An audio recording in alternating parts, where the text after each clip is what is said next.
to our very first episode. Today, we're going to talk a little bit about the trials and tribulations of a couple of... particularly good-looking hunters. Traipsing around the Australian bush. Two young, very good-looking and tall. Yeah, tall. And freakishly tall. Americans who are trapped down under. And our experiences living over here and hunting here and elsewhere around the world. We're going to get on with that today, so stay tuned. It's the Steve-O and Goody Show, live from... Well, we're not really live. We're not even close to live. In fact, by the time you're hearing this, we may even be dead. It's true. Today's podcast is brought to you by our wonderful new sponsor, Hungry Jacks. Actually, they're not even close to a fucking sponsor. They want nothing to do with this podcast. In fact, I'm sure we're going to get a cease and desist order just by mentioning their name. Are we recording? We are recording. So tell me about your midlife crisis. So, you know how I switched degrees, right? Well, I went to my first lectures yesterday, which was English minor. Okay. And You speak English? I do English. I do speak English. I speak American English, which Which is apparently different than what can do, mate? What? I found out that my new class has like a stack of reading that's like 6 novels to eight novels I have to read in 12 weeks, plus other readings. And I'm like, I don't read that well. I mean, I can read. Don't get me wrong, I can read, but I can't read 12 novels in 12 weeks. Okay. That's not me. That's not you. So then I'm like, should I just switch my minor? And then I'm like, to what?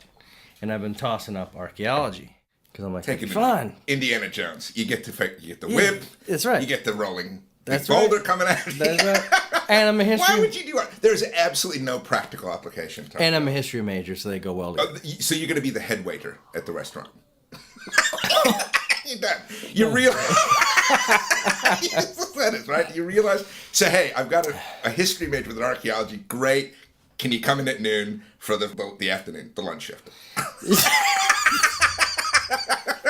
Yeah, I mean, you realize that. That's it, actually. No, well, I've been having conversations with a bunch of teachers, and they're like, go English, don't go archaeology, because what are you going to do with that in a primary school? And I'm like... Okay, little kiddies. You know when you pick up that rock in your yard and you throw it at the cat?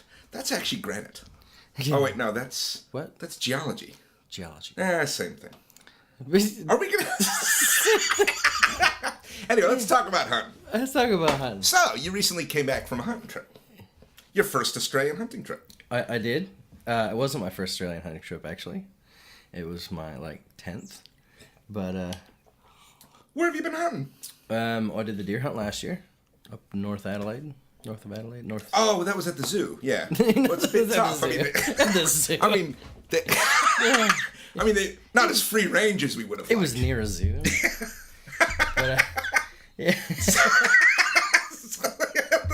So did they tether the animal down before you shot it, or was there were no fences crossed? Yeah, so it was free. But it's a free range zoo.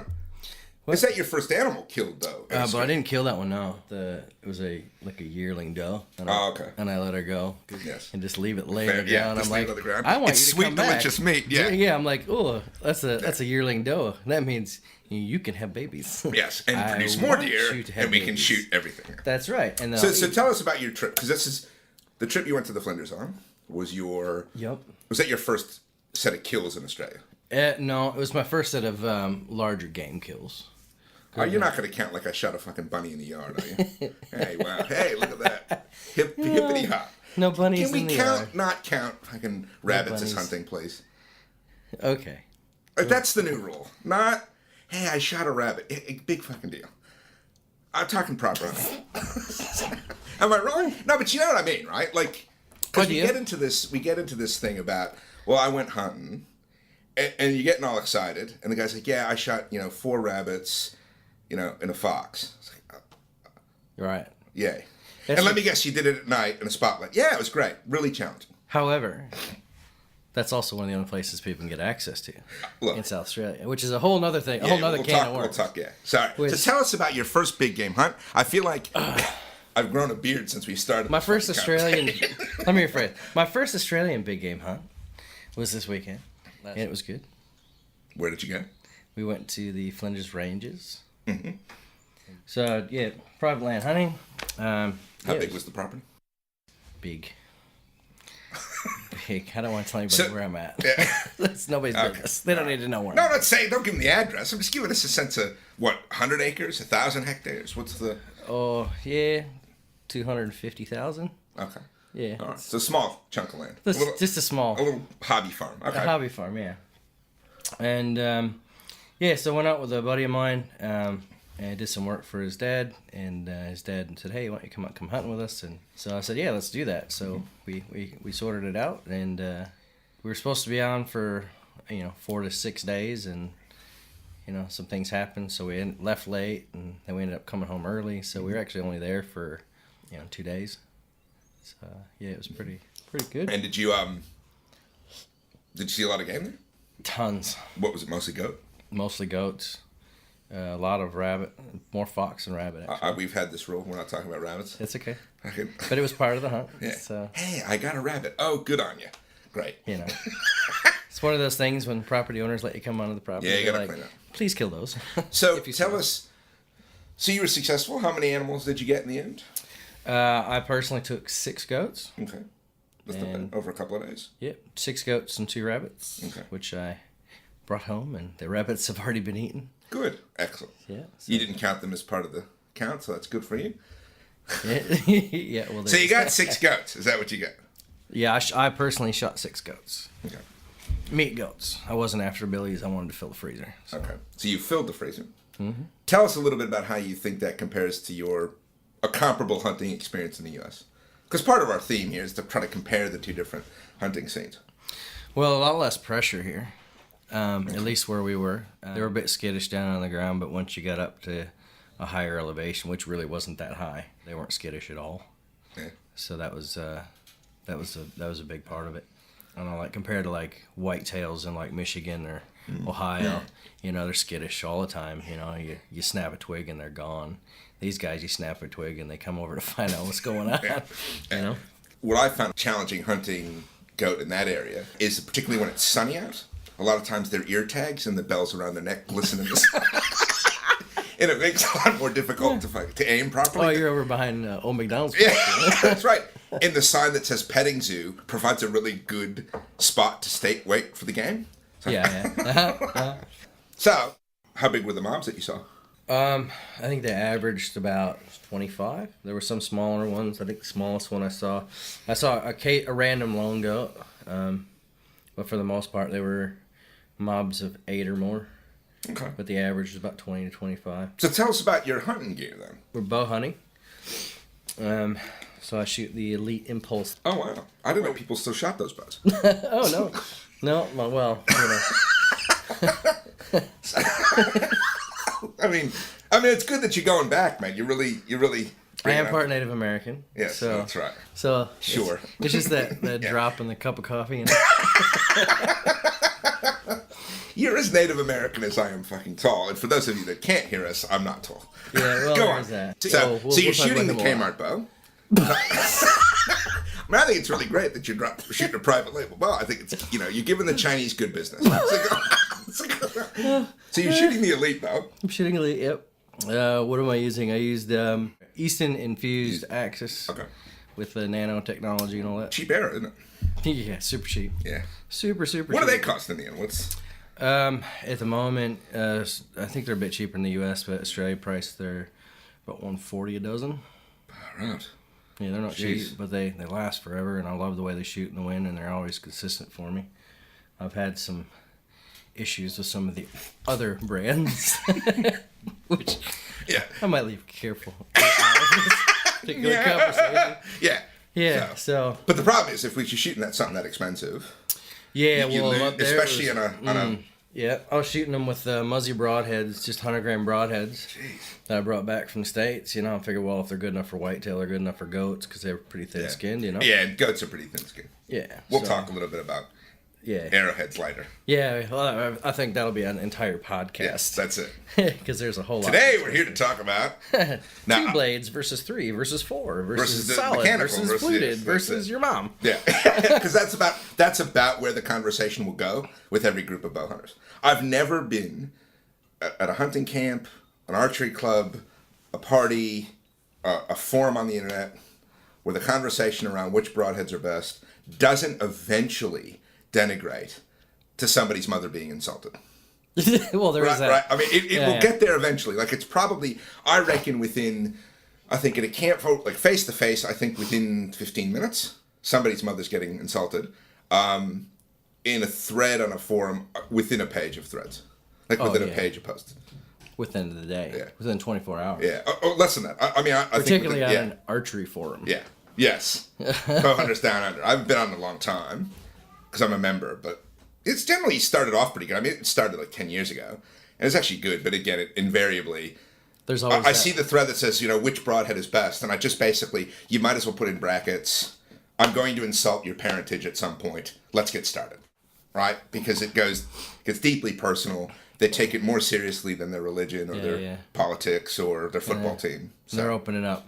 They're almost bringing it out there just to cause a fight. In fact, I may have been guilty of that.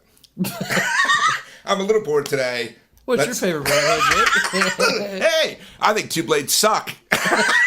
What do you guys think? And the next thing you know, anyway. So getting back, so you brought the Kmart bow, the high end arrows, the ridiculous American broadheads. Ridiculous American broadheads. That Australians found out I was shooting here at an animal. They'd be like, "What are you doing?" Yes, that's right. And I'd be like, "Well, I'm getting pass-throughs and killing everything in 5 steps." Yeah. So, that being said, no, it was really hard. I learned a valuable lesson actually hunting up there because it's all rock shales and very little foliage up there. So there's really nothing soft. Yeah. When you do a pass through, so I kind of have my gear set up. I try to get pass throughs because I like a pass through.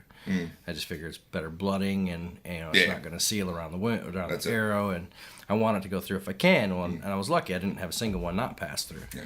However, on the other side of that, once it passed through, it hit the rocks and the shales and the ground. And there's no reviving the arrow. Like the arrow's completely shot at that. Actually, surprisingly, my arrows. Have very little damage to the actual arrow. Okay. The heads broadheads are wasted. Gone. I'll show you some. I've got them here later. Yeah. No, that's it. What I find is is broadheads are pretty mangled. The Australian heads that I use, and this is where, again, notwithstanding the insulting of someone's parentage by the time we get end of this discussion, but I think the benefit of a lot of Australian heads is I think they're generally built for these conditions, and they work on the assumption that if you go through an animal and you're going to hit something, it'll be rock or shale or something. So there's a couple of brands that I've typically found that work well. I think they also are more cost effective generally. Usually the Australian heads that I've seen generally tend to be cheaper because they don't have to be shipped from the US. They're shipped straight from China. So you don't have to go through the American market. I love it. The other thing, just not to get too far off topic, but every time I look online about, asking a question about broadheads or whatever, there's always like 15 Australians that will jump up and goes, "You gotta buy this one. You gotta buy this one, mate. You gotta buy this one." Why? They're made in Australia. Because it's Australian. And I'm like, it's Chinese. Yeah, and they're actually not. Because I know one very prominent broadhead maker, and we'll maybe have him on the show in another episode. Didn't he make your arrows too? What's this? Doesn't he make your arrows too? He does make the arrows as well. They're pretty good. I mean, so far they've seemed to be flying okay. I've typically shot gold tips because, well, let's be honest, fucking cheap. So again, when I'm ready to compete in the Olympics, maybe I'll step up a notch. But the gold tips historically I've used either the 55-75 or the, I think, what are they called now? The 400s or the whatever. 400 spines. And then the other ones was the 300 spine, so the more medium kind of one, and then the heavier one. And what I found is initially they were quite cheap, right? Mm-hmm. Like they were, at the time, $70 or $80 a dozen, plus the inserts. And what I found is they were fine for hunting. Like they had all the pass-through I wanted. They were durable. And when they weren't durable, like when they hit a bone or did something or broke when an animal ran or whatever, I didn't care, right? They were cheap enough. And they were accurate out to where I shoot. That we're not talking about, there wasn't a performance issue. It's not like I'm shooting at 90 meters into a coffee cup, right? Like I'm just not going to do that. So, no, it's interesting. So getting back to your hunt. So back to the hunt. You had the silly silly arrows. And did you get pass-throughs in everything you shot? I did, every single shot. And how many broadheads did you lose in the end? 6? 4. Out of 6. Oof. Ouch. 4 out of 6. I only shot 5 arrows though. Oh, because you had to... I had to pass through. One goat stepped up over the ridge right behind him while the arrow was in flight. And you got them both? Yeah, double lung hearted them both. It was a fluke, but... That's nice. Yeah, I actually had one arrow pass through, and I'm not sure exactly what happened, but I just found it laying on top of everything without any damage at all. Yeah. And that was a mechanical. See, that's incredible. I was surprised about that. See, I'm generally not a big fan of pass-throughs. My experience with pass-throughs is when you get a pass-through, both sides of the guts pop out. So you're... so it's just a real... That's because you're taking the Texas heart shot. Yeah, that's it. Right? No, I like to gut shoot them just to get them to suffer a little bit. And then... Oh, yeah. It raises an ethical question that we'll talk No, because it's funny because I've heard a lot of discussion about the need for a pass-through versus penetration. Mm-hmm. And I agree with you generally. I think a pass-through is always good. I'm not sure that's necessary. And particularly when you get to animals like pigs, I think it's harder and harder to get pass-through. Well, it's not impossible. I've done it. I think everybody's done it. I see what you're saying. I mean, for me, I'm not necessarily like, I don't care if it doesn't pass through. If that makes sense. Yeah. I want my bow fast enough that if I hit the right spot, it's going to pass through. Not going to just stop in the middle and continue. Like I don't know. I think a lot of thing that most people don't really think about is where the vitals are on individual animals. Yeah. You know, there are some animals you can do a clean shot behind the shoulder and blow through the heart and both lungs with a pass through. Perfect. Like a goat, you can do that. Yeah.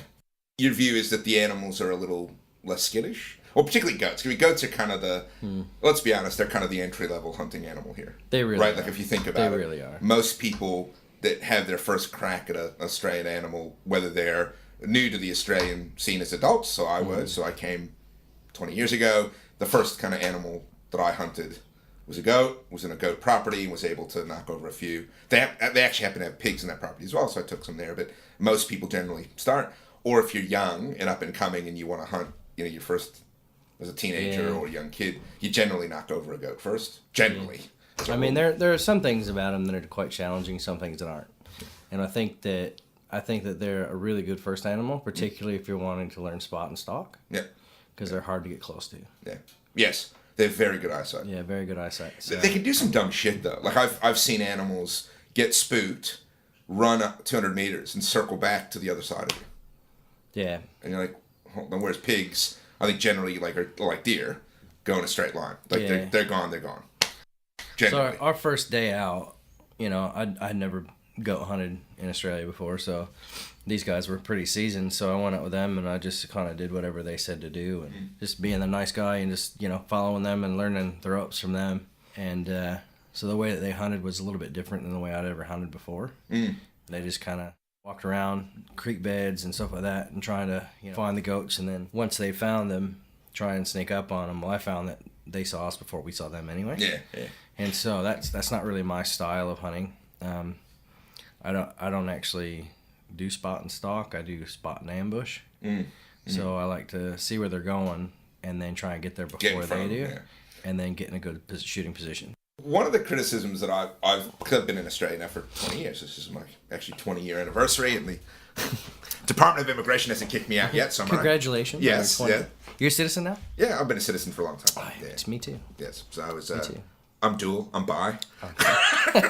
So. Two bi guys. Yeah. Maybe we should call that the podcast. Two bi guys. Yeah, I think we'll get a whole different demographic. Steve-O and Goody, the two bi guys. I really think the nature of the audience will change significantly. So if I think about... We're just diversifying. Yeah, that's it. Opening up hunting to the broader community. That's right. Right, diversity in the audience. Cultural capital. That's it. So if we think about the big difference that I saw in hunting, and that a lot of criticism that I would get from Australian hunters about the American style of hunting generally, and again, I'm talking more broadly... Eastern, northeastern tree stands and blinds, and particularly tree stands. And the argument, and I think it's a fair one, right, is to say, well, wait a minute, is that as challenging? Is that as difficult? Is that really hunting? I used to get those kind of comments, and I understand where their criticism comes from, because if you think about how most Australian hunters hunt. It's spot and stalk, really. But at the same time, I appreciate that. You want me to edit that out? That's that Dare coffee coming out. It's got 3 natural ingredients, and I've just tasted 2 of them.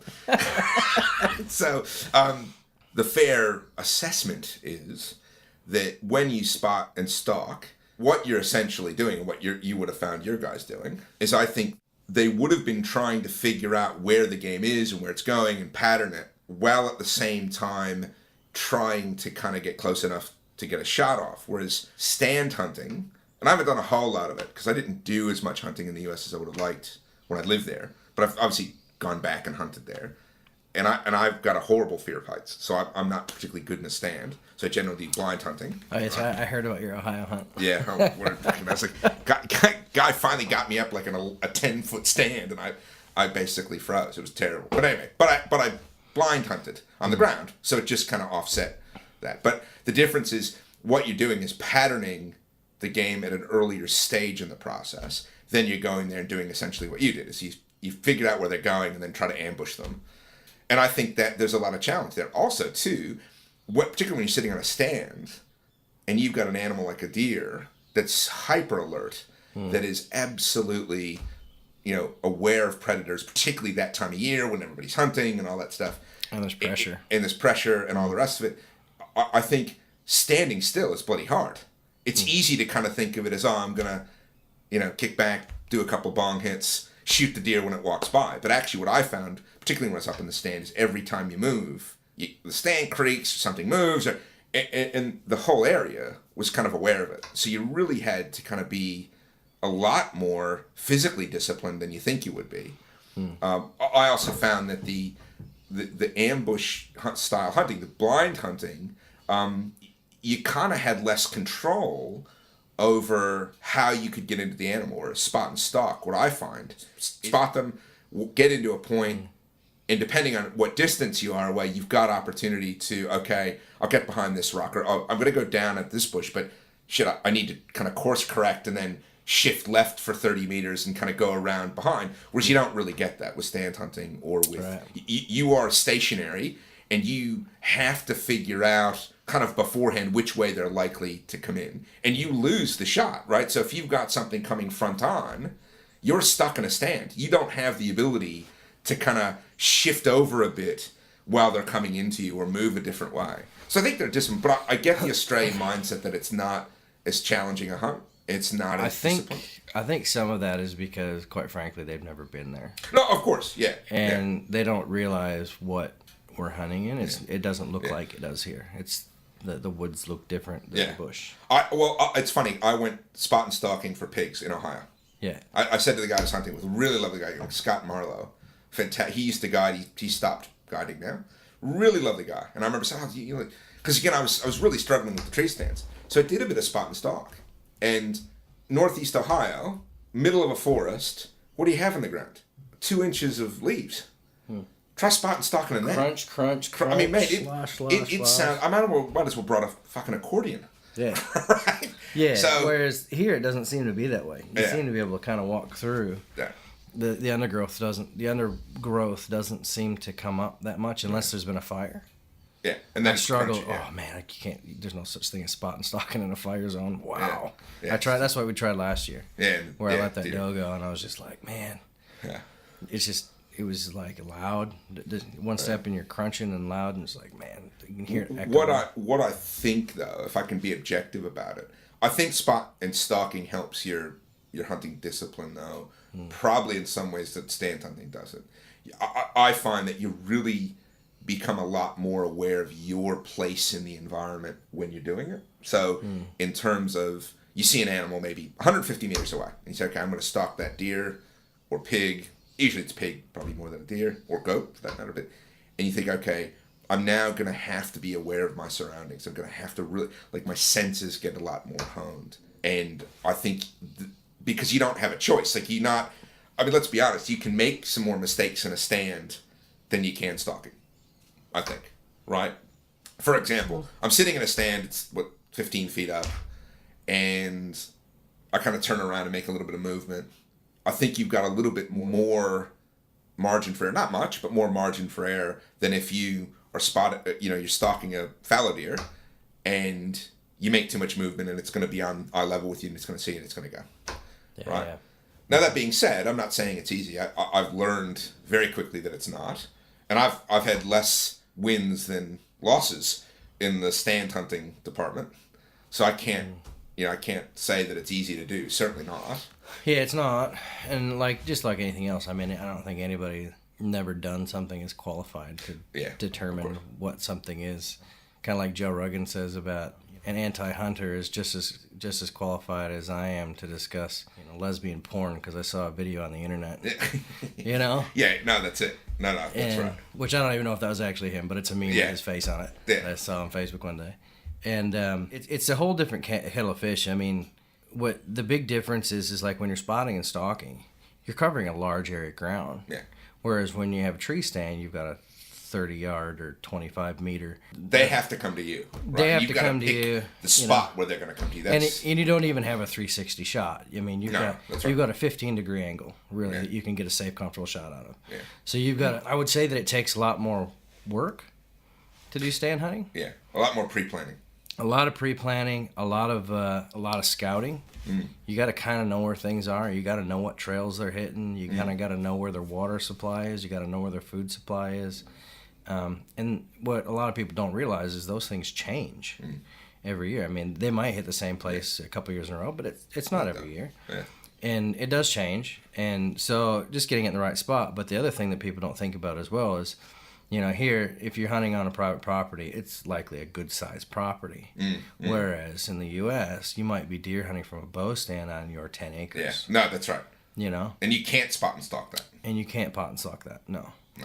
And but the bigger question though is what's a lot harder for stand hunting, is when you want to tether the animal down before you shoot it. That's you right. have to bring it into the stand area. I like to just tether mine to the ladder. Yeah, I just find that's a lot easier, right? When you're spot and stalking, mate, getting that animal tethered before you shoot it. That's right. It's a little bit harder, And especially when you drug them first. But of course, you drug them first, and then you tie them to a tree, and then it's easier for spot and stalk because then you can feel like you're a bit more of a hunter because you can meander through the woods. Yeah, that's right. You've really got to stay quiet, but if you make a mistake, it gives you a margin. Yeah. Then you got and in your mind, you're all of a sudden you're from South Africa, and you're like, oh, I'm like a panther over there. There's a look at that. So you come from a lot of different angles, and look, and it's really helpful if you get there before the animal wakes up, right, from the drugs. Yeah. Just kidding, folks. We support ethical, fair chase hunting here. That's true. That's true. Okay, so you had a good time then. Yeah, we had a great time. 1 out of 10, what would you rate it? Oh, out of hunting experiences in Australia, I'd call it a 10. Okay. Because it was the best hunting experience I've had here. Okay. And I reckon it would probably be in my...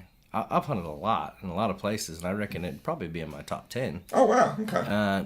Just because you're with and the area that you're in. And I mean, it was cold, but it wasn't... We got a nice weekend. I mean, so it was 18 degrees during the day. Nice. It was kind of windy, but it wasn't bad. Oh, okay. I didn't have to put any of my heavy hunting clothes on. Oh, okay. And I was really surprised. I mean, we had some freezing overnight, but it was gone by 9. Okay. Nice. Okay. Yeah, it got a bit cold in the evening, but I think it was nice because it was another first goat. First time on this property, first time hunting with some new friends, and made some really good friends out of the whole deal, and got to experience the true outback language of true outback Australians. Yes, we'll have a new podcast to translate from American to Australian or Australian to American. But, but that one will have a parental advisory. yeah, and a lot of bleeps in that show. A lot of bleeps in that show, and. So I think that was really good, and it was nice to get my first, and I got a little skunked in the morning because I wasn't used to their style of hunting, and they had all taken 2 each in the morning, and I got nothing, and I didn't get anything till the evening when I sat back and we got back to camp and having lunch and stuff after they got there, so we drugged them back and started quartering them out and getting the meat all cleaned up on them, and I sat back in a camp chair and I just started glassing this peak with my binos and just kind of watched them. I said, look, I reckon that's the spot to be, and that's what I did. I said, I'm gonna head up there at night, and took one of the boys up there with me, and we limited out, so to speak. Yeah. We limited out what we could carry down. That was for sure. Wow. Okay. And so we got a freezer full of goat. Mm. And what the other thing too, you talk about limiting out, is the other thing I find amazing here is the no limits. No limit. Or seasons. Or seasons. There isn't some in Victoria, with the hog deer and stuff like that. But and I think I've got a feeling, and I'd have to check on this, but New South Wales, the Game Council, its new name now, I think there's some limits around when you can hunt, but don't hold me on that. But other than really the hog deer in Blonde Bay, and I think there's another spot where they do the lottery. There's no. I think there's some there's bar no seasons here. Some bar season in Victoria, I believe. Yeah, there is, because there's. But I think because I remember looking into a Vic license because I was doing a lot of project work for a client at the time in Victoria, and there was an opportunity to go into Gippsland to hunt in the sandbar there. And I've got a feeling like you've got to get a permit or license or something. You can get an out-of-state license. But I don't know if there's a season as such, or if there was, I can't. I honestly have to look. Yeah, I know. But the point is, compared to every state in the U.S., like the only thing I'm aware of in the U.S. that doesn't have limits would be hogs, like in Florida and Texas. In the South, I think you can in America, and actually Ohio, as well. I think you can hunt hogs all year round. I don't think there's a limit. Yeah, they just want them gone. They just want them gone. Yep. And I've got a feeling, like coyotes or something. There's some states where you can shoot them all year round. But everything else is a season, and I've never really understood why the various state governments haven't instituted a hunting regime or revenue raising. And New South Wales has done it a little bit, and Vic has done it a little bit. But it's a weird kind of mindset here. I think they look at any animal that's not native or livestock, as in cattle, sheep, whatever, as bad. It's just inherently bad. So if I think about it. It's a weird kind of comparison to the systems, but it sounds like you had a good time. Yeah, it was really good. It was probably more fun than anything, and we did do some of that midnight shooting rabbits and fox with the spotlight. But that's a thing here, so I mean everybody does that here. I mean it's funny because I've done it countless times and I've had a shitload of fun. Like it's I remember we hunted a property that's probably a couple hours north of Adelaide, and every trip we go up, we do a night of spotlighting and a night of kind of going out and seeing what's out there, and you get a sense that it's kind of you can have fun, but it's a task more than a hunt. Like so, it's about cleaning up the rabbits, the foxes, whatever, right? And I think the and occasionally feral cat and all that stuff. Yeah. But in terms of hunting, it's kind of one of those things that I've just never felt comfortable with it. I'll do it. It does. I think it feels weird for us because it's illegal in the U.S. Yeah. Like you just can't do it. You just can't do it. So I mean, I think you can do fox with spotlight because I know you can do coyote and wolf. Yeah. But but not rabbits. And it feels. I mean, it's certainly enjoyable. Like it's a lot of fun. Usually there's a couple of drinks involved and all the rest of it, and everybody's having a good time. Yeah. But I think the idea that fundamentally you're driving around spotlighting stuff, and usually the animal's kind of dazed looking at you. And you're just shooting. And you're shooting it. Again, it's to clean out the populations, right? And I don't know. For me, it didn't matter. I don't mind because I eat them. I think the big thing, I think that was weird for me because it was my first time doing that. I mean, we've done spotlights for predators. That's a little bit different. But like my idea of rabbit hunting is, wearing the red and black checker with the floppy ears and getting your 22 walking around with your shotgun. With a shotgun and a beagle. Yeah. That's beagles running around stomping on the rabbit nests and they go up and then boom. Yeah. So I guess in my mind that's like, but I guess you could make the same argument that what's done here with the spotlights isn't hunting compared to tree stands. Yeah. Well, I don't even know that it's easier because I've seen foxes. Foxes are particularly as they get older, like they're real sharp to that stuff. Usually the foxes I've seen shot in spotlighting are typically younger. I mean, not all the time. Like sometimes you get a nice big dog or a vixen that's, mature. But most of the time, I think the smart ones kind of circle around and they kind of want to investigate before they come in.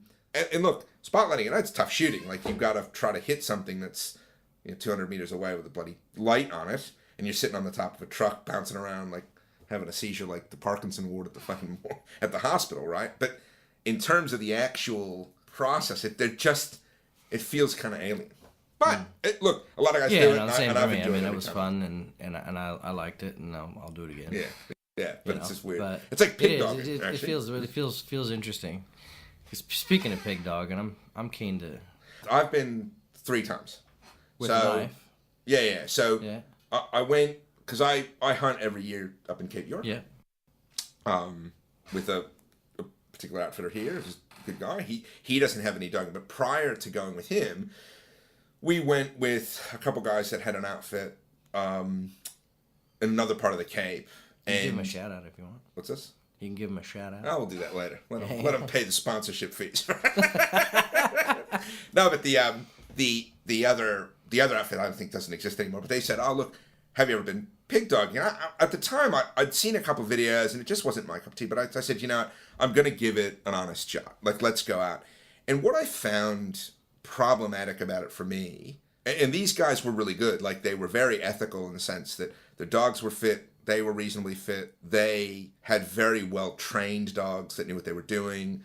They weren't, chasing other game. They were hunting pigs. The problem I had with it was it just felt to me like the pigs didn't really have a chance to really get away. They were tethered to a tree.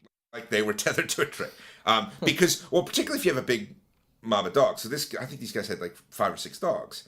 And so you'd find, we'd be driving around in a truck, and all of a sudden they'd catch the whiff of a pig, and then they'd start barking. The guy would slam the brakes on. The dogs would jump off, go after the pig. We'd run for 3 or 4 kilometers, and I'm not the fittest guy in the world, so I'm back about a half an hour trying to catch my breath. I thought you were a marathon. Yeah, that's it. But these guys were fit, right? So they'd keep up. But what I found was when I finally caught up, there'd be a couple of, lug dogs and bailers trying to bail this fucking pig up, and they were the one that were taking all the risks. Like when the pig had a crack at one of them, because they had the leather chest plates and all that stuff, so they were protected, but they were the ones that took the brunt, not the hunters, right? Whereas if we're hunting a pig and we somehow wound it with a bow, right, we've got to follow it up. We're the ones taking the risk, not the dog. And also, too, we didn't even see the pig when the dog smelled it. So it's not like we were kind of out using our skill trying to spot the game. Go get him, boy. Yeah, it was basically that was it.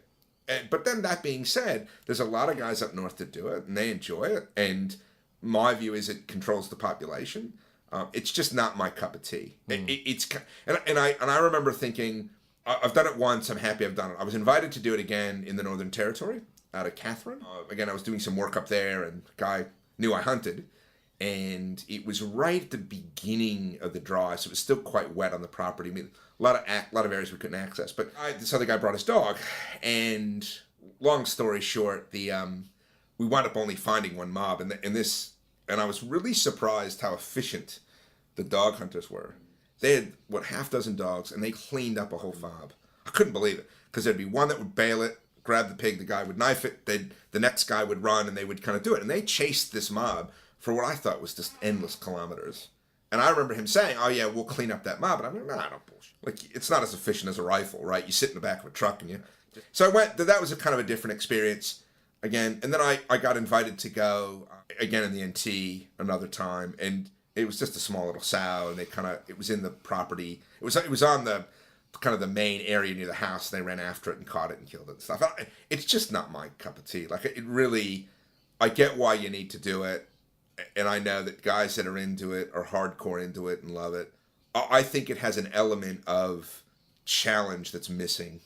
Like, there's no real, you're not identifying the game. You're not convincing that animal to stay while you stalk it. You're not beating it at its own game. It's a mad fucking rush. The dogs are barking. The pigs squeal. Everybody's running. It's about as serene as New York City in rush hour. As opposed to, for me, hunting is much more about in the moment, focused, spending an hour on getting within range, being within 20, 30 meters of an animal, it not knowing you're there, bam, you're done. Clean kill, pig runs 30 meters, flops over dead. To me, that's more the aesthetic and the kind of the vibe I get around a good hunt than 18 kilometers from the fucking truck, you're vomiting, you're fucking dry heaving because you're out of shape, dogs barking, pigs squealing. It's just not my thing. Yeah. But again, I'd encourage you to do it. I'd encourage anybody to give it a go. I just don't know if you're a bow hunter if you're going to get the same. But I guess in my mind, it's one of those things that I wouldn't actively go seek. No. Like I don't reckon, like I wouldn't pay somebody to take me out to do that. No. But if somebody said, "Hey, we're gonna go pig dogging, do you want to go?" Yeah. I'd be like, "Yeah, absolutely." Yeah. You know, I'd go once, and I don't think I would get any kind of morbid joy out of that. But it's it's a bucket list thing. You know, I might want to tick that off. I mean, I think, like you were saying, quite a large mob of dogs. Like I was watching Steve Vernell on Meat Eater, one of his seasons that aren't on Netflix here. Okay. One of the previous seasons. I've got all of them. And they were hunting New Zealand. Yeah. And so he was with a guy he's got two. Yeah. He just had 2 dogs. Yeah. And they have to hunt like that because the terrain's quite thick there. Like it would be very difficult.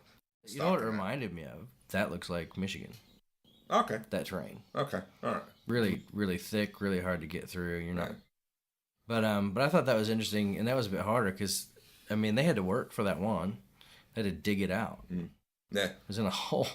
Yeah. You know, I got one dog on one end, one dog on the other, and then I'm just like, hurry up, get that thing out, put that thing out of its misery, you know? Well, so I guess for me, that's one of the things where I'm just like, I don't know. Man, that's again, but if you talk, a lot of the Maoris do it. Like that's a big kind of weekend thing for them. Yeah. You know, a couple guys go up, they go hunting, they chase the pigs down. And again, so I don't have a problem with it. I can't imagine the meat's any good, but again, I haven't eaten meat from freshly dogged pigs, so I don't know. But I'd imagine the adrenaline would be going. I know the meat in the pigs in New Zealand is good. I don't know about here, but... Well, I wouldn't eat them out of Cape York, because who the fuck knows what's in there, right? I mean, I honestly don't. But in New Zealand, they're eating a lot healthier stuff. It's kind of more berries and more fruit, more veg, and more kind of... And I think some of it doesn't get as hot. Yeah. Because I think a lot of the diseases that they're getting up north... Well, tropical. Yeah. It's just because it's so hot up there. And it's tropical and it's humid and all that stuff. Well, I think the thing that I found with... Because I know quite a few guys in New Zealand. Yeah. And a lot of them that do pig dogging, they all eat it. Oh, yeah. So, and it's funny is nobody up in Cape York eats the meat. I've been fortunate to meet countless locals up there, particularly up in the Cape, and they just won't even touch it. And the funny thing is, like, if you look at places like Germany, that's prized meat. Yeah. You know, like, people would pay top dollar for that shit. Well, even in the U.S. Yeah. Even though they're a pest, people eat them. Yeah. So, you know? I'm sure it's because of all the parasites and all the crap and all the disease and stuff. I certainly wouldn't take a chance. I don't think I'd feel comfortable eating pig out of there, knowing kind of what I've seen them. Like, I've just seen them eating dead animals and fucking maggots and I just couldn't get there from like I just couldn't do it. Domestic pigs will eat anything too. Yeah, but they're treated and they're not. You know, there's a standard of husbandry that they have to go through before they get to the market. And I just couldn't do it. Like, and I remember somebody telling me once that a lot of the pig doggers up north will take their pigs to the chiller, to the places that sell the meat and the butchers and all the rest of it. And I remember hearing somewhere, I don't know if it's true or not, that like 85% of them don't actually get accepted. Yeah. So, I know that's the same way in the U.S. as well. Okay. They don't all get accepted there either because they'll trap them, a lot of them there. I know in Texas they do a lot of trapping. Yeah. And they'll accept certain ones. They'll have a look at them and accept them, and then the other ones don't get released. They just get put down. Okay. Because they don't want to release them back out. Yeah, of course not. Make it turn into fertilizer or whatever. Yeah. So, I remember having a big argument online. This is when I was in my more provocative days, where there was a couple of pig doggers on the bow hunting down under forum, and I was probably a little less tolerant of the pig dogging back then. I think I knew more than I do now. Had much bigger ego, and I got a feeling that that my view had changed because the truth is, how you hunt's kind of irrelevant. It's whether you're ethical in what you do. So, I've known more bow hunters that I've unfortunately seen do really dodgy shit, right? And I've seen pig doggers, so again, only the 3. All of the pig doggers that I saw, while I didn't particularly like their style of hunting, they were very disciplined about it. So the dogs were fit. They were fit. So it wasn't some fat, drunk hillbilly chasing his dogs and then an hour later catches up to him while they've got, a pig bailed up and, and squealing and carry on. So they were able to keep up with the dogs. The dogs were also disciplined, so they weren't chasing, a wallaby or something else. They were actually focused on the game they were supposed to be hunting. My experience with those kind of animals was those guys were pretty good at it. Now, I've also been made aware of other pig doggers that were kind of have a different approach, probably a little less ethical. So they were the guys that go poach a lot up there. They'll drive the main roads, and if they see a pig dog or a pig walking along on some property, they'll chase it down, or they'll go onto properties. But to be honest, there are poachers that use bows and guns as well. My feeling on this one is that the method's less relevant than the person doing it, and I think that's the bit. We won't get into ethics now, but that to me that's another podcast brought to you by Dare. Espresso cold press coffee with 3 natural ingredients and a 300 ml can. So you had a good chance. You'd go to the property again? Absolutely. I've actually been invited back. Okay. Nice. Which apparently is a super big deal here. Yeah. Pretty much said I can come back anytime I want. Okay. So that was a pretty cool thing, and apparently they don't even let their family come out with them. So it was really even bigger deal than I realized. Yeah, that's right. So I'll definitely do that again. Lovely.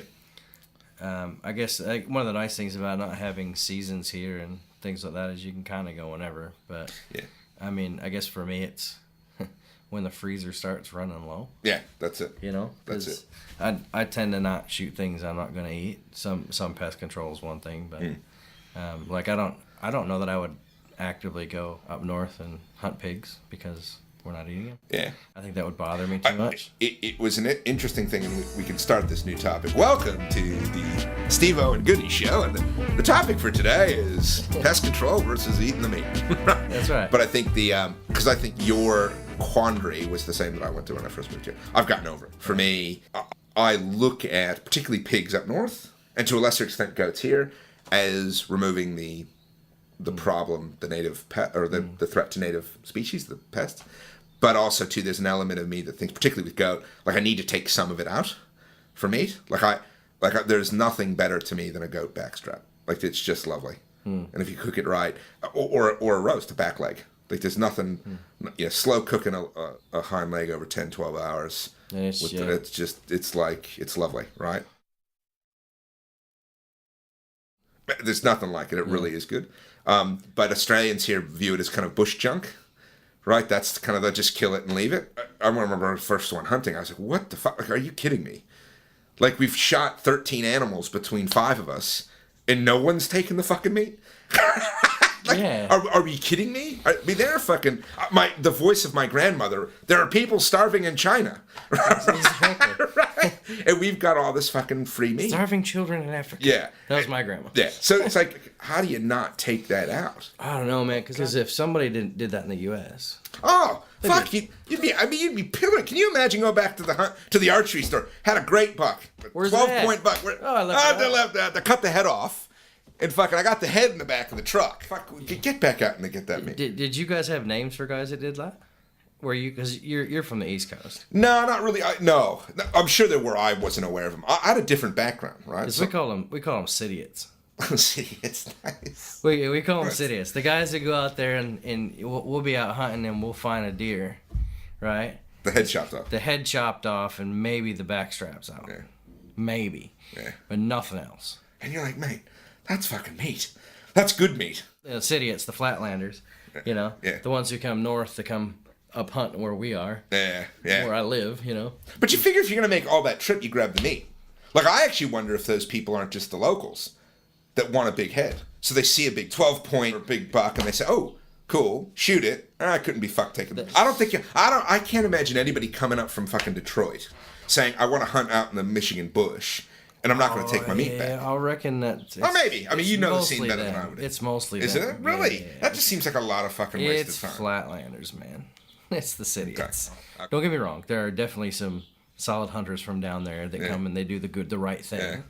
But I would say that the ones that don't do the right thing generally come from. No, I'm not saying that there's not poachers. Yeah. No, there's fucking there are poachers everywhere. Try and beat them to their truck and get their license plates and they're usually from down south or out of state. Okay. So what do? They just pick a spot and they don't have tags, or they don't. I think they're legally hunting. Just not on the property. I know most of them are legally hunting, even on the property. They're just not taking it. They're just taking the heads, and because it's not illegal to leave the meat. It's just not good. It's just not socially acceptable. It's not socially acceptable to leave the meat there. You know, pretty much every neighbor in every town I've ever lived in northern Michigan would have said, "Oh, you don't want the meat? We'll take that." Yeah. You know, because I grew up. You know, we had four big chest freezers, and that was it. And it was full of wild game and fresh fish. That's nice. And that's lovely. We caught or killed everything. I don't remember us having a whole lot of store-bought meat, unless you know, once in a while, but not very often. You know, even if we did have to buy, we'd just call my aunt and uncle who had a farm and buy a side of beef and you know, and that was just kind of the thing. Yeah. So, but I guess that brings up the whole other thing of trophy versus meat hunting. You know. Yeah. And because I know we have slightly different perspectives on that. Just a bit, yeah. I'm one of the few people that will openly support trophy hunting, and I it's funny because I cop a lot of heat. I've got a fair amount of friends who don't hunt, and in fact, even a subset of friends that are staunchly anti-hunting. So I'm one of the few hunters that I know that actually have a lot of friends that don't hunt or that are against it. And so and to me, it actually.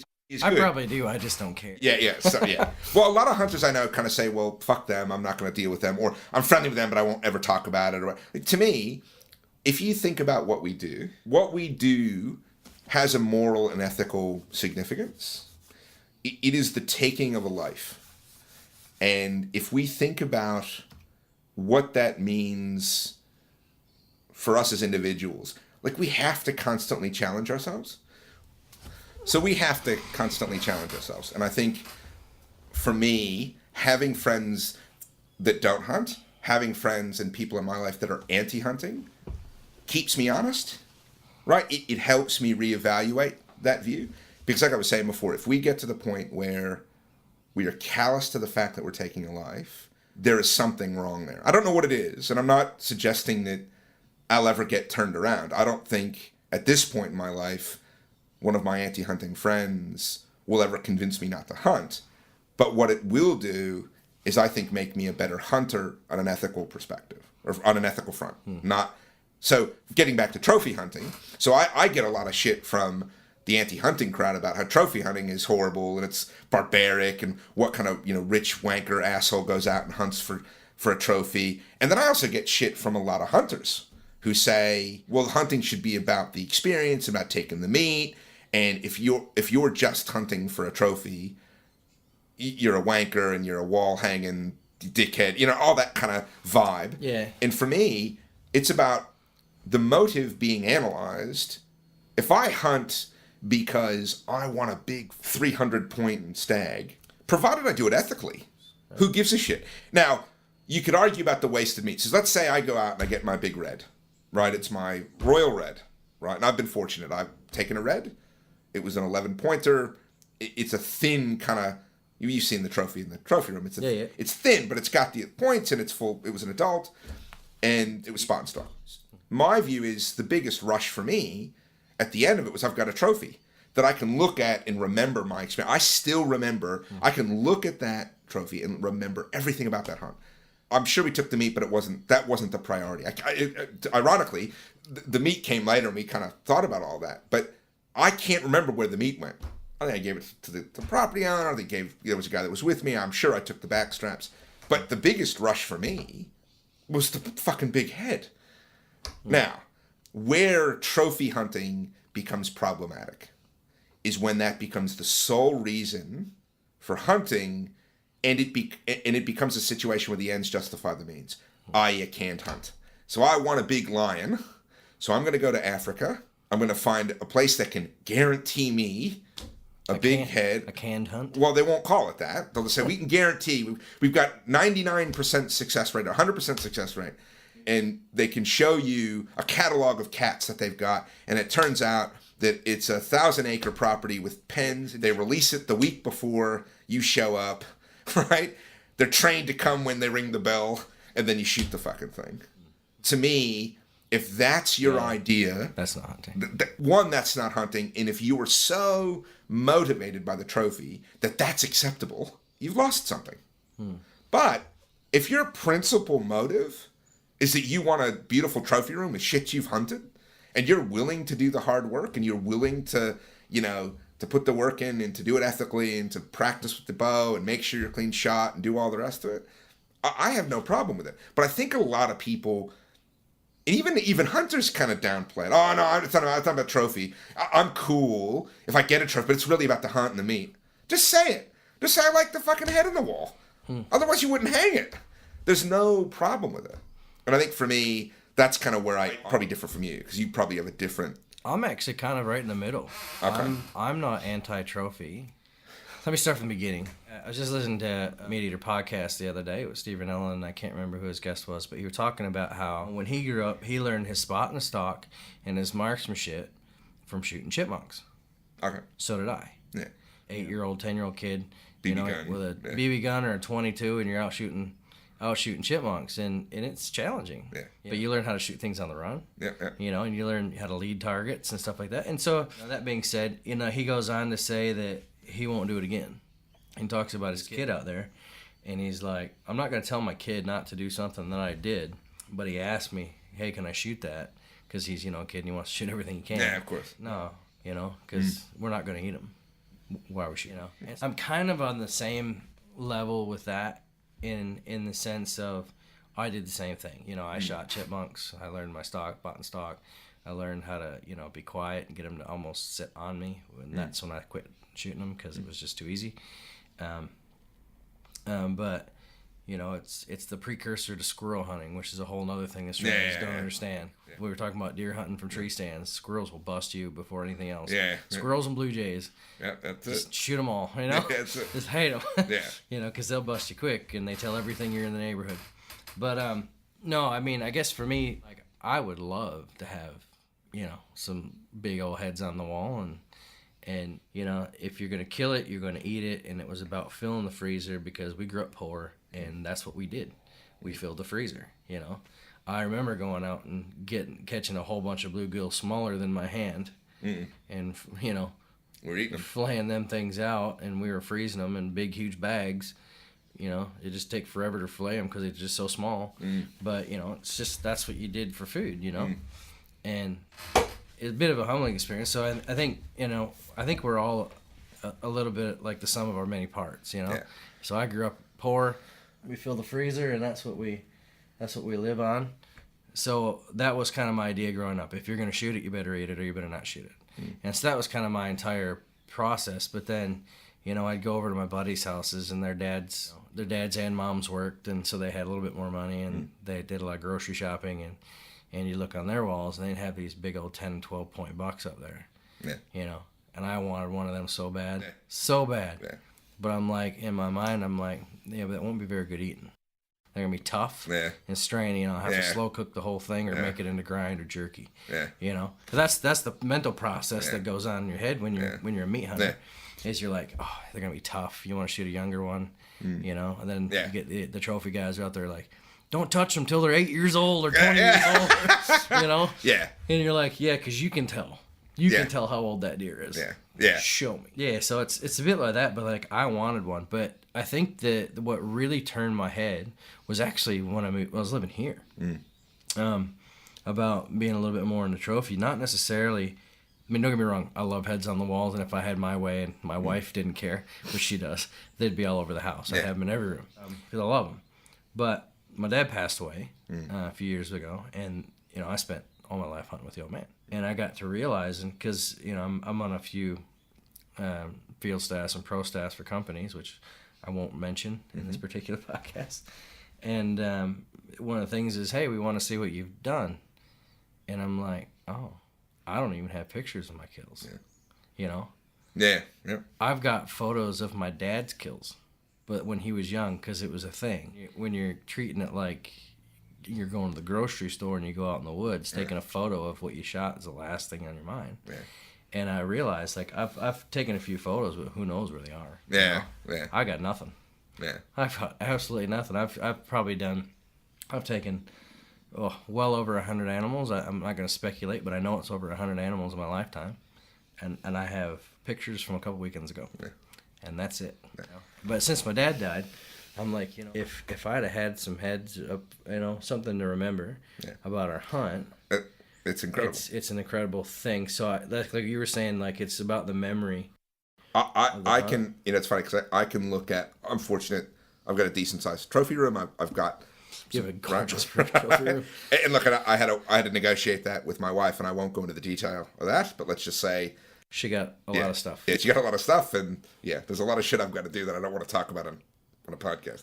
But the upshot is we should probably mention that you also used to live in Africa. Yeah, well, that's a different kettle of works fish.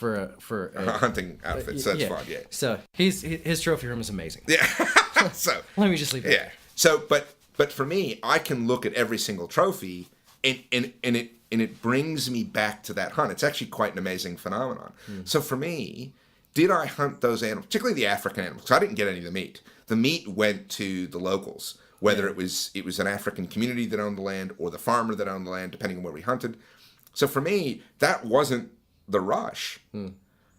For me, it was about getting the head and challenging myself to that particular species. And so I've had a lot of interesting discussions about it.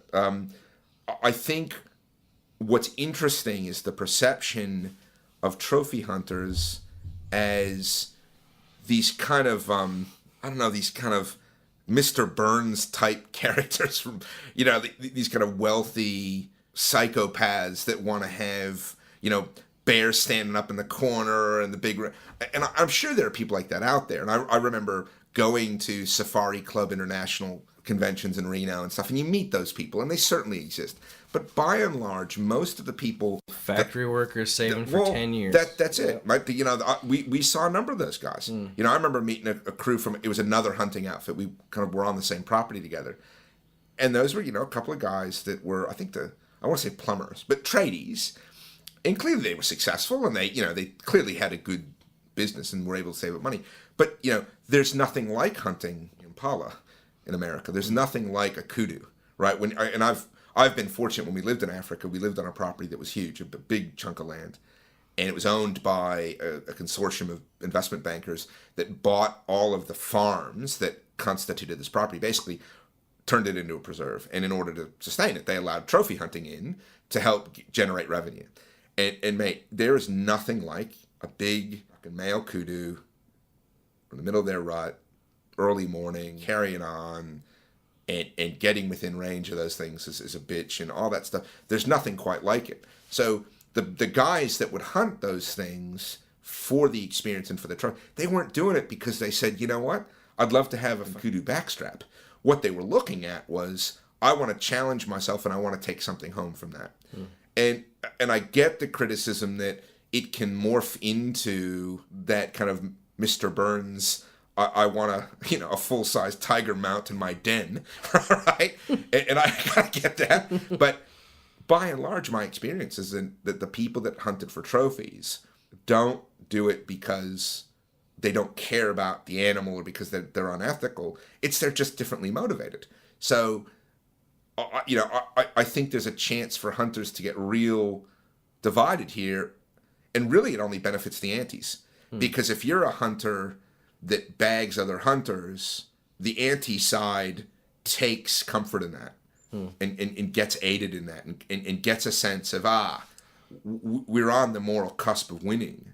And we won't get into the challenges that hunting's facing in the broader community and all that stuff, because I think that's a whole podcast in and of its own. The last thing I want to be doing is fucking having Animals Australia owning the agenda and us having that discussion. So if you remember the Cecil the Lion debacle, I remember when I first read the story, I was outraged. Like, what dickhead would do that, right? Like, it was because again, the way it was originally reported, it had a collar and it was on this park, and it was, and this dickhead kind of wounded it and chased it down. In the end, what you found was, he wounded it, but they actually were doing the right thing by following it up, right? So it's not like they just shot it. No, well, that's that. See you later. They followed up, and what you found, it was kilometers away from the reserve. It was on a private park, which is the whole point of having those hunting areas outside of those parks. As the parks get too populated with species and they start to move out, you start to kind of manage those populations. That, as far as I know, and again, it's been a while since I've looked at it, everything that was done was perfectly legal and legitimate and actually made sense. But the way it was reported, you had Jimmy Kimmel carrying on about it, the press was just all over it. And then you found out later that they've actually had to cull scores of lions out of that park because hunters aren't coming anymore to hunt them. So they're being killed because you've got to manage the population. The only difference is now you don't have tens and 20,000, US dollars at a crack, if not more, coming into those parks every time somebody hunts them. So you wind up losing the revenue and the result's still the same. And part of that, though, was a lot of the hunting community went after this guy. I can't remember his name. He's a dentist out of Minneapolis or something or whatever. And they're still after him. People are just hounding him. Yeah. So, I'm sure at the time when you first came out as a hunter, I knew a lot of people that bagged the shit out of this guy. And then all of a sudden, facts started to kind of filter through. You're like, wait a minute. He did nothing wrong. And the fact that he wanted to hunt lion, why is that a problem? Provided he did it ethically, which it sounds like he did. He went through an outfitter. They got a permit. They took the tag, right, and handed it in. That's how all of this got found out. If they weren't ethical, they would have just killed the lion, cut the tag, thrown it in a river somewhere, buried it, whatever, and nobody would have been the wiser. And I'm betting he's wishing that's exactly what there's probably not a day that goes by where he thinks, you know what, I wish I guess that's the question, and I think I'd like to see now more hunters come out when they hear stuff like this and just think a little bit before they react. And it's hard not to, right? But I've gotten into a lot of Facebook arguments and social media arguments with people. Again, a lot of my anti-hunter friends and kind of what I call the kind of the suburban non-hunter. Doesn't really have a problem, but kind of doesn't like it if it's not, they do at least you eat what you kill, or, it's okay if you kill pigs, but if you hunt a lion or an elephant, that's bad. But a feral pig, we don't care about. And I had a really long kind of rant with a very good friend of mine from high school, who's kind of staunchly on the left and clearly, probably anti-hunter. Maybe probably, if he's not an anti-hunter, certainly a strong non-hunter. And because he posed the question to me, you consider yourself a big game hunter. I think that's what he called me. And he kind of went, and it was when Trump's son had a picture of a leopard he had shot. And I think it was more a crack at Trump and his son than the leopard. But I came back and I said, wait a minute. Why are we trying to kind of analyze the motive of hunters? Because that was his kind of whole thrust, was what kind of person would kill a leopard and brag about it. Well, hold on. Let's think about this kind of more analytically. It's where that whole bit about I don't mind anti-hunters saying stuff like that, because it helps me really think about my answer. I didn't feel the need to jump down his throat. What I felt the need to challenge him on was, why is his motive relevant? Are you his therapist? Why is it relevant that we think about, what kind of person would do that? Why is that relevant? And they'd argue, because that means they'd be violent toward people. And I've heard that kind of line of argument that, the kind of person that would hunt a leopard, kill people, or be some serial killer in waiting. I mean, that's kind of well, the truth is no. The reason why he may have hunted that leopard was because that's what motivated him. Maybe he always wanted to hunt leopard, and that was a challenge. He's hunted other animals, he's into hunting, and he said, look, I want to have a crack at a cat. Whatever motivates him, the animal that I've always wanted to hunt, and I was able to, is Cape buffalo. Right? Now, what's interesting is when I've hunted feral bull and when I've hunted and I've shown photos, nobody gets emotional. Right? Nobody quite, well, why would you want to do that? Well, no, because we've anthropomorphized these certain species so that if they come up and somebody's hunted a giraffe or an elephant or a lion or a leopard, it's, you're a cruel, sick fuck. But if you hunt pigs, I don't hear anything about it. So I flipped it on him, saying, why is the motive important when really the issue is, why is a certain species important to you as a non-hunter or an anti-hunter for you to get upset about? Because again, I shoot a rabbit, nobody gives a shit. I shoot a pig, nobody gives a shit. In fact, to be honest, I've shot deer and posted the photos, and I've gotten thumbs up from my non- and anti-hunter friends. Because they know that it's an invasive species here and all that stuff, right? A big rooster deer. Beautiful. Beautiful. And yet I don't hear anything about it. But I guarantee you, right? If I go to Africa next year and I hunt one of the big five, or a giraffe, or something that's kind of, you know... Or even if you shoot a feral cat here. Well, feral, yeah, because people get weird, man. And the same thing with dogs and stuff. And I've knocked over a number of brumbies, wild horses, and I've had a lot of people. And my daughter is an equestrian, right? So I get the horse crowd, like they get nutty. But the point is, rather than attacking the motive of the hunter, I challenge back on the motive of the anti-hunter. Why are you imposing your values on somebody else? And it comes back to, why is it important for you to criticize the psychology or the motive of somebody when, let's be honest, you don't raise it in every circumstance? It'd be one thing if he said to me after a guy, had a picture of a bunny rabbit saying, Jake, why do you feel the need to kill an animal? And I've tackled that quite. I've had a number of people... Because that son of a bitch is delicious. Yeah, that's basically been my thing. But I've had people say to me... Especially when they come back with a rabbit. That's it. Because it's delicious. My kids love it. Well, I remember there was a social media incident, oh, geez, it's got to be 3 or 4 years ago. A really attractive Belgian woman, in her 19, 20, I'm not sure exactly... I think it turned out that she hadn't actually shot the animal. What had happened was she was with a group of people in Africa. They obviously with a hunting group. The guy shot I think it was a hemsbuck. Beautiful, which I've shot actually. I've hunted hemsbuck. Lovely, lovely, beautiful animal. Tastes delicious, the whole bit.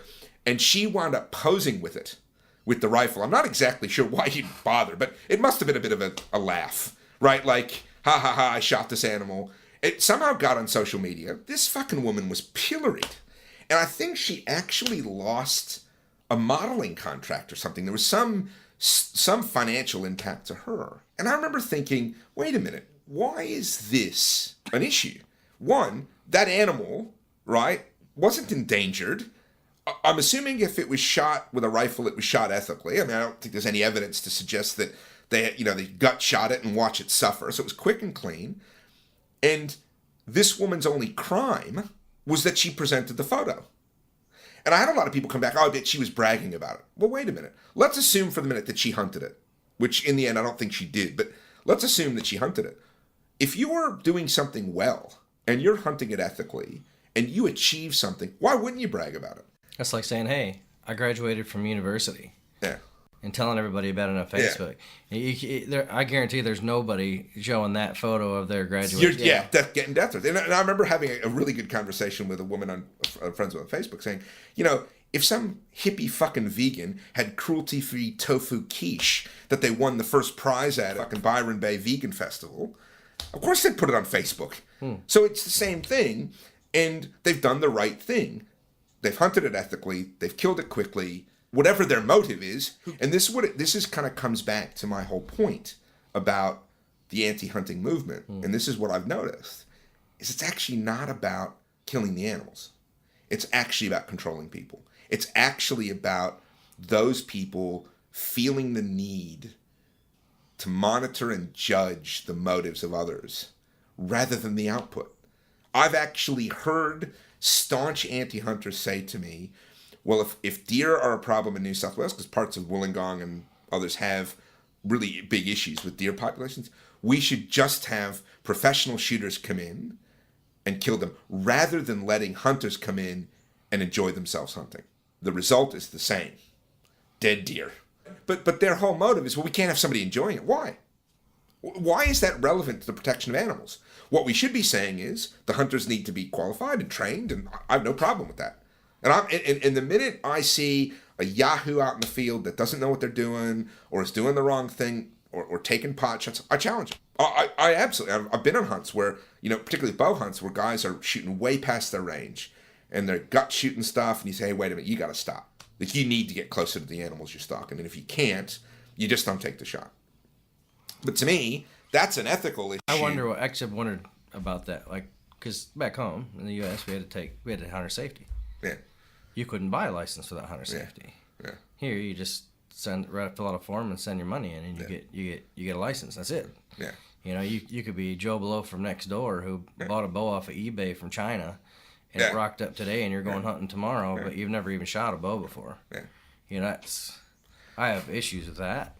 I think the challenge I've got, though, is until there's infrastructure to support a hunting industry, the concern I have with that, though, and it goes along the lines of things like, do you need a license to buy a bow here? And in Australia, it's a very different regime with guns and firearms and everything else. But I think what you'll do is you kill the sport. So if you over-regulate archery, you'll actually kill it here because people will say, I don't want to have to get a permit and do an education course to shoot a bow.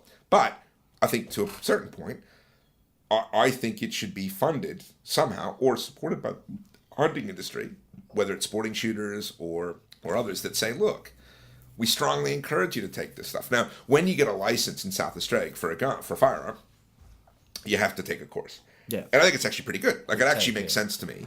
Yeah. And I know a lot of Americans listening to this would, fucking Second Amendment, I ain't fucking doing no course, motherfucker. Different regime here and different application. But that being said, all those guys who were saying that have all taken hunter safety. Of course they would, yeah. They've grown up with it. I think most hunters in the U.S., I'd imagine, particularly in rural areas, have grown up with it. Dad taught them, grandpa taught them, uncles taught, whatever. Brothers taught them, mom. So back to trophy hunting. I think I've told you quite a few times that I'm keen to do the big 5 with my bow. Mm-hmm. With a guide with a rifle over my shoulder because I don't have a death wish. I have a controversial view on that, by the way. But come on. Do you? Yeah. Just on the off chance, I want to make sure that there's somebody around. And you got to win the lotto. And you got to win the lotto because it'd be super expensive. Yeah. But I think for me, I mean, that would be the hunt of a lifetime, man. I think it's funny because I thought a lot about it because I used to have similar aspirations, especially when I lived there. Right? I think, oh man, I'm in the same continent with these fucking animals. Like, I got to do it. I certainly don't distrust anyone's motives. I mean, my view is if that's a fairly normal kind of aspiration. And there's a lot of guys, like in the U.S. particularly, that say, I want to do the sheep Grand Slam or whatever, right? So having an aspiration to hunt those species. The controversial view that I have is I'm not sure it's ethical to hunt an elephant with a bow. And I suspect that we will get lots of comments on this. And the reason why is not because I'm against the elephant hunting. I'm absolutely pro elephant hunting. I think you need to call the shit out of that species tons of damage. Well, they're 10,000-pound fucking rabbits, mate. They eat and they fuck and they knock fences and they knock everything over, right? So I think you've got to manage them. Otherwise, they'll get managed through poaching and habitat destruction and all that stuff.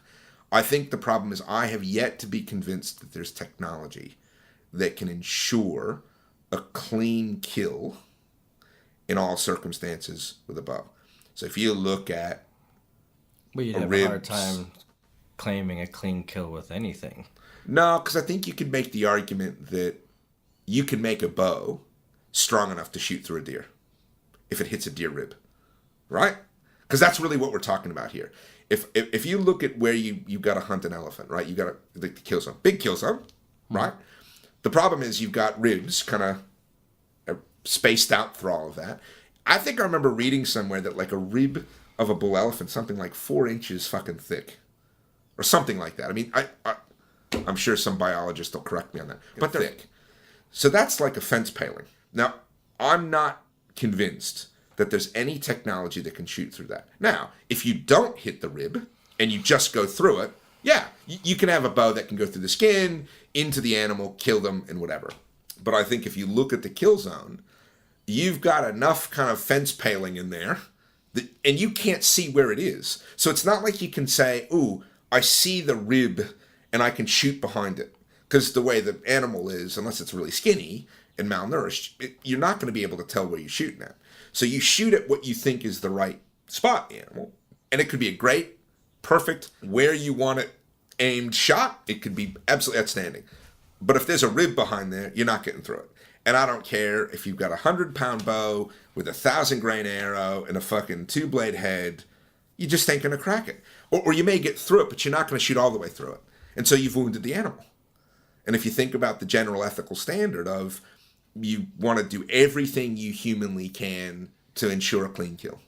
So that means you got your equipment's working, your eye is shot in, you're practiced, you're comfortable, you're fit to a certain level, all that stuff. all of that doesn't matter when it comes to an elephant, right? Same thing probably with a rhino, although they're slightly thinner skinned species, I think. And I think they've got a different, I think you can do green hunts where you do the darting safaris, which I think are just as challenging. Well, I like them. I think they're a good idea, right? No, I don't like them. So again, we can have that discussion. So I think everything else I'd have no problem with, right? Everything else I wouldn't have an issue with. I think I'm just, until the technology gets better with bows, where we know that we could have the ability to have it that could penetrate an elephant rib if it hits it, or shoulder blade or something.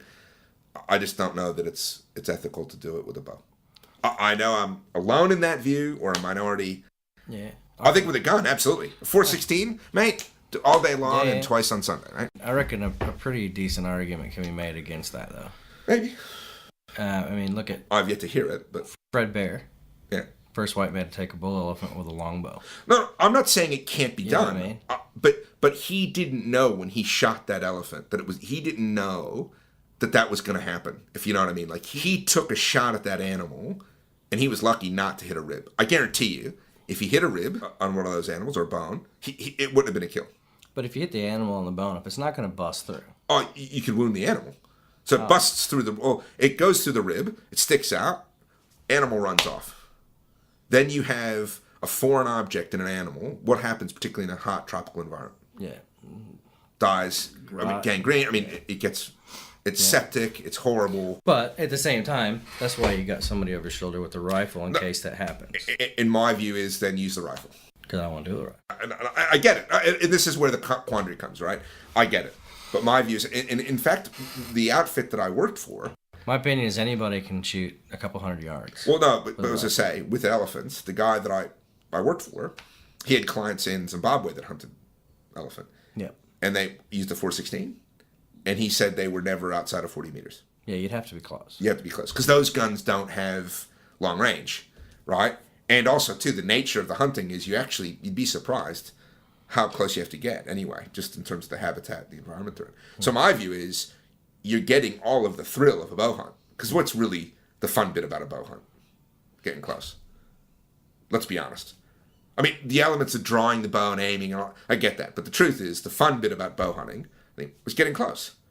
That's the challenging bit. Well, if you're doing that with an elephant, and you're 30, 40 meters, the only difference is you've got a tool that you know is going to fucking bust through everything it needs to get to. They shoot the fucking skull on those things with those guns. So in my mind, I get why people would want to do it. I'm not convinced. Lions, got no problems. Cape buffalo, leopard, don't have an issue with any of it. But I guess at the same time, Cape buffalo has armored rib cage. Nowhere near as thick. Nowhere near as thick. And you actually can, in a lot of cases, you can see what you're aiming at. So I'll give you a good example. So why not go for the Texas heart shot and miss the ribs altogether? Well, the problem is, that's a good question. I think the problem with those Texas heart shots is it's a low percentage shot. You're off a little bit. What are you hitting? Pelvic bone. Ain't going nowhere. But the hole on an elephant's pelvic bone is huge. Yeah. And if you're that close. I mean, you could, but I think the tail sits over it. Right? I mean, you're it's not like you got an asshole just sitting out there with a fucking target sign on it.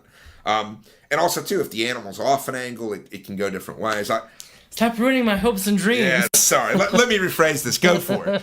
But I think I like elephant hunting. I like the idea behind it. I'd love to do it. And I'd love, one of the bow companies to say, you know what, we've got some cam design coupled with new bow material on the limbs and string material that can produce enough force with a 1,000 grain arrow to bust through it. And I'm sure somebody someday will, right? If you think about it, it wasn't all that long ago that 300 feet per second was unheard of. And now I think we're talking, I don't even know where, like 380? Like a cheap bow is over 3 now. Yeah. I mean, what's the top bow now? I'm not even sure at the moment. Probably 360, 370.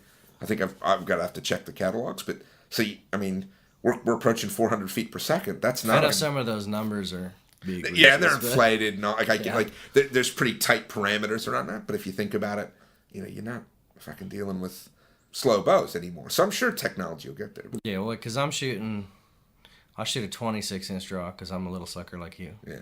You're a little taller than me, but I shoot 26-inch draw. I shoot 70 pounds, And technically, at 28, my bow shoots well over 300. Yeah. So that's, right? I mean, that's fast. I shoot a 400 grain arrow, which is a pretty light arrow. Very light, and especially for up north here. You know, but at the same time, you know, it's a light arrow, but it's only light because it's so short. You know, if I were to be at 28 inches, I'd be considerably heavier. Yeah. But at the same time, you shoot something like that, I'm probably not shooting 300. I got a 26-inch draw. Yeah. You know? Well, you know what I'd say? Look, getting back to the elephant thing, I think if you really wanted to... Okay, so let's say, I don't want to hunt with a gun. I'm sure there's a way to construct a crossbow that would have enough force. Oh, yeah, they already do. They've got 200-pound crossbows. No, I'm talking like a 600-pound fucking crossbow that you crank up that you can shoot a fucking lead pipe through it. Like, that will have enough force with a heavy enough object to fucking punch through something and go all the way.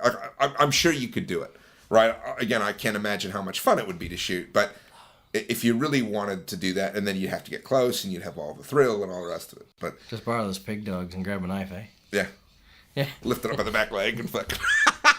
That would be, in my mind, that would be the closest thing to the type of hunting that you would have to do to make me be like, yeah, I'll trade this for this. I'm not going to go the other way. What do you mean? You know what I mean? What like, oh, yeah, well, I guess you chase it down the dog and I'll run up and stab that bull with a knife. Well, a saber, maybe. Yeah. Because it's the way he's in there. But, you know what I mean? As opposed to, I'm going to put my bow down and grab a rifle, a giant rifle. Yeah, no, fair enough. Fair enough. Yeah. And, I mean, I get it. I get why people wouldn't want to do it. But I guess, I mean, in the same token, I mean, how many African tribesmen have taken bull elephants with their spears? Of course they have. But again, their standard's different. There was probably 30 of them all throwing multiple spears in it. Right? So there was a video that came out years ago. But if I'm at 20 meters, or 20 yards even, with a high pound bow, doing everything that you possibly can to make it good and clean, and then you got a guy with a .416 behind you, just ready, just in case. Say, just in case it hits the rib to take that final shot to make sure it's clean. I mean, how's that different? I think the idea is then, and this is where it gets really ethically tight. And this is the friction where everybody starts calling each other assholes, right? This is the This absolutely. Is the I insult your mother phase. See, I didn't even know. See, I've been studying like the Big Five vitals and stuff like that for years because it's the dream hunt for me. I think the problem, but I didn't know about the 4-inch ribs. That's they're fucking. I mean, and they're never heard of that before today. If you think about it too, just think about the animal. Yeah, they're huge. Right? I mean, they're fucking enormous, right? So I guess my view is, if you go back to, would you hunt an animal that you knew there was a likelihood you could wound it, like for another reason? Like, for example, hypothetically, would you hunt a pig or a deer or something? You had a guy that was with you that had a gun, so you know you could quickly clean it off. But you knew, for example, you hadn't really been practicing. Your eye was out. You had a bow you'd never shot before. You had a different setup, and sight moved, and you hadn't sighted it in. Would you go and do a hunt under those circumstances, even if you had a bloke behind you that could finish off the animal? No. Of course not.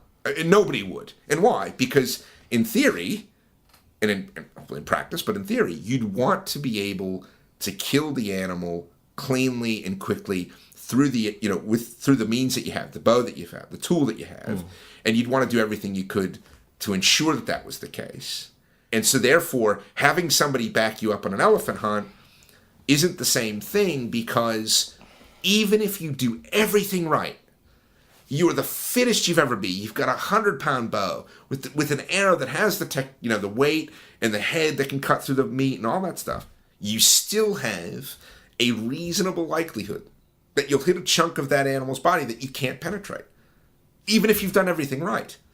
So would you walk into that situation saying, okay, well, I might wound it, but I've got something that can quickly clean it up? Like, it's good. It's a thoughtful approach, but the truth is, I don't know that you'd want to walk into a hunting situation with the view that, even if I hunt it, I can fill it. No, you'd want to walk into a situation saying, I am as certain as I can be that if I shoot this bow the way I can, the way I'm capable of, all things being kind of right, that I'll kill this thing. The problem is, all things being right, you may not be able to. Now, if things go well, you can. And there's been tons of people that have hunted elephants. I think Pete Shepley did, even though I think he wounded it and had to follow it up. I'm sure, I think Cameron Haynes has, I'm sure Ted Nugent has. Like, a lot of famous bow hunters have done it. Howard Hill's done it. I know people can do it. I know it can be done. But I question whether you can do it ethically. Because you don't know. You can clearly clean that animal up every shot. I just don't know. So the ethical question of the day. Yes. Yes. Why don't you pose that question? Now that there's a possibility of wounding it. And the survey will be on our website. ethicalquestionoftheday.com.au. That's all the time we have for today, boys and girls. We just want to take this opportunity to give you a quick thanks for listening to our very first podcast. If you like what we do, give us a little like and a subscribe. We'll get some more stuff coming up. We'll get some more stuff coming up for you real soon. We'll be coming to Google Play and iTunes Store. So have a great day, guys, and God bless. Well, good work today, man. I think we can wrap up here. Welcome. That didn't fucking work. Live. This podcast is brought to you by McDonald's. Actually, it's not at all brought to you by McDonald's. McDonald's has absolutely no association with this podcast. However, do you like their burgers? Yeah, I do like a burger. I don't fuck around when it comes to burgers. So, the Steve-O and Goody Show. Where we tactical. Tactical. Well, we learn how to fucking speak for a start. Where we tackle the hard questions. Yeah. The hard-hitting questions. The hard-hitting questions that are facing the hunting community. Like your mother. Like your mom, for example.